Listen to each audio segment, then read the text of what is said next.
But we begin tonight with the controversy over medical marijuana and the recent revelation that seniors are the fastest growing group taking up pot. A warning, this report does contain drug references. Here's Mike Amor.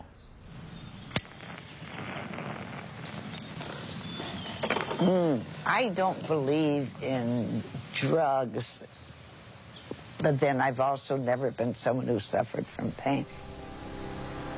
Marijuana kept me alive. In Australia, you could be arrested for what you're doing right now. Oh, come and get me. That bullshit. Across America, this one is quite prolific. In their golden years, I call myself a pot-smoking grandma. Grandmas and grandpas are on the gunja. I've got to ask you. Yes. Is this good shit? Yes, good shit. But this is not a story about old people getting high. It's a story about how getting high is helping deal with the problems of age. Seniors are the fastest age group as far as increasing marijuana use.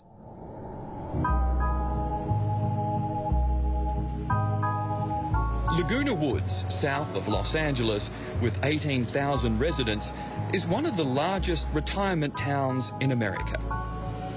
It's huge. It has its own bus service, 7 community centres, a mall, and even a hospital next door. But what makes this different, very different, as you walk around here, you can smell marijuana. A lot of people are smoking pot. Welcome to Village Cannabis. It could be a CWA meeting. They try a little bit of everything.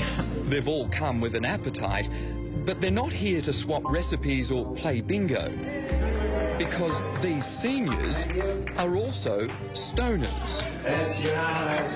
Once considered the drug of choice for a younger generation, the new face of pot smoking in America looks like this. I'm all in favor of the marijuana. In California and 16 other US states, it's legal to smoke cannabis if a doctor recommends it. And they do, for everything from cancer to nausea. I started taking marijuana because I could not sleep, days without sleep. I use cannabis for chronic back pain. Take me back to the time that you first used marijuana. It was a long time ago. I think I was maybe 15 or 16. We bought some joints for 50 cents, and we smoked them at my friend's house in the closet. There's 3 of us, and we just came out of that closet tumbling and laughing hysterically. I mean, it was a lot of fun. It was only when Lonnie's mother became terminally ill that he realised marijuana could be much more than a cheap high. She was in pain all the time, and it's finally she just decided she didn't want to live anymore, and she quit eating. We really thought if we could get her to smoke some marijuana, that it would help her, both make her hungry and maybe help with the pain. And we got her to smoke it a couple times. Relaxed her, you know, she ate really good, but she wouldn't do it again because it was illegal. She'd rather die than break the law, and she just wasted away. How hard was that to watch your mum die like that, knowing that perhaps help was there? It was very difficult. Good guys.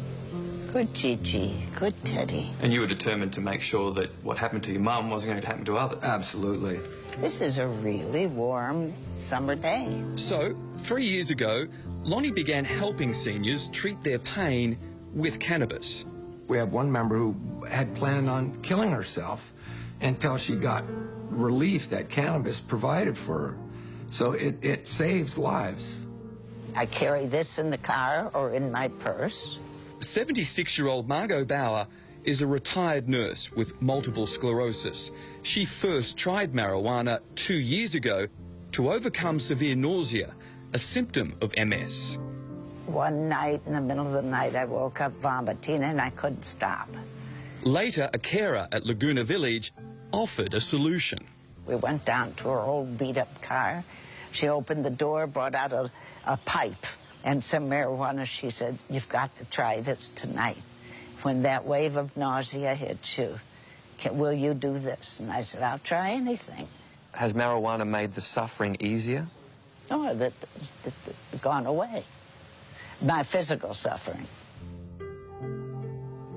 This is very important to my well-being.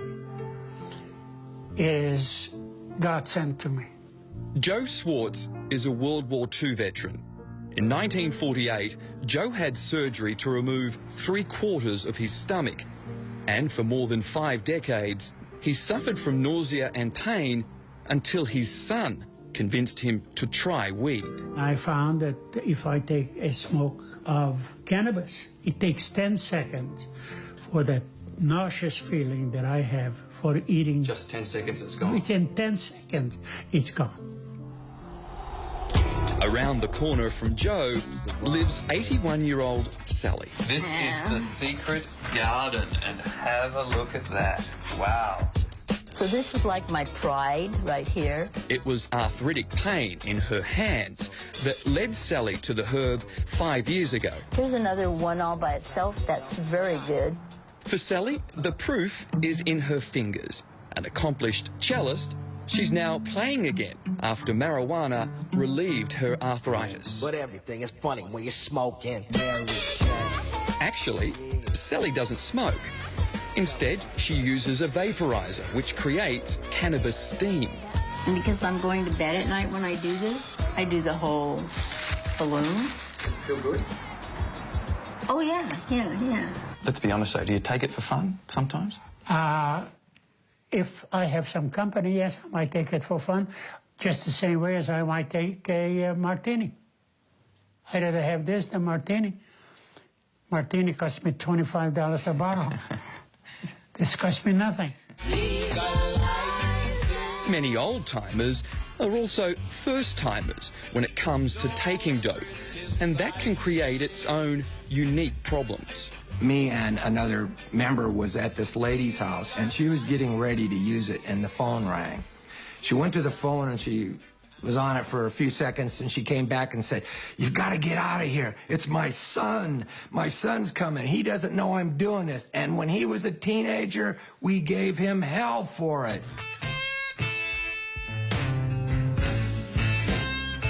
Across the country in Florida, the retirement capital of America, using marijuana is still illegal. But the times, they are a-changing. Anytime you smoke cannabis for recreation, you're also medicated. Leading the charge to legalise is Robert Platshorn, who's rallying reefer-smoking retirees across Florida. We were the people who really invented marijuana for white folks. But, Bob, marijuana has cost you a lot, hasn't it? It's cost me 30 years of my life. I'm the man who spent more time in prison for marijuana than anybody in the history of America. Just about 30 years. Back in the 70s, Bob and his crew ran one of America's most notorious smuggling syndicates. Well, I was flying overhead. Randy was running the boat. They were called the Black Tuna Gang, running marijuana out of Colombia into Florida until they got caught. My sentence was 64 years. There's no way to describe that. There's no way to explain what that does to you. 4 years ago, Bob was paroled. Here's what I don't understand. You lost so much because of marijuana, but here you are, still involved in the push to legalise it. Why?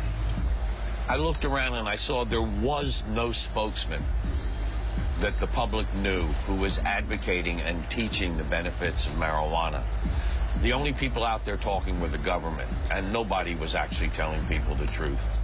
But one man's version of the truth is another man's lie. What have you seen since medical marijuana was legalised? Well, what we're seeing in the treatment world is that the addiction rates of medical marijuana have gone way up as a result. Evan Miller is the clinical director of a drug addiction clinic. He's not convinced that medical marijuana is all it's cracked up to be. Well, I'd say the number one thing is that it's not the marijuana of the 1960s and 70s. It's much more potent, causes an array of impairment, cognitive, mental, emotional, things like hallucinations, memory impairments, can affect your judgment, driving, obviously. These are all things you want to be very, very clear on before using it for any kind of medicinal purpose. Well, people do say it's addictive. Are you addicted to marijuana? No, I'm not. But my brother was addicted to alcohol. Is it addictive? No, it is not addictive. I'm not using any more than I used, 50 years ago. But you're still using it. You've been using it for 50 years. Are you addicted? No, I've quit many times. I mean, for one reason or another, not smoke for a month or 2 months.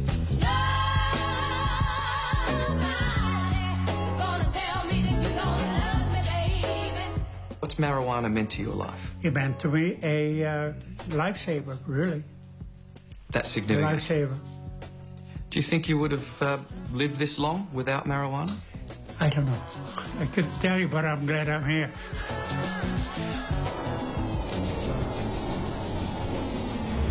And the two little guys in there, those are babies.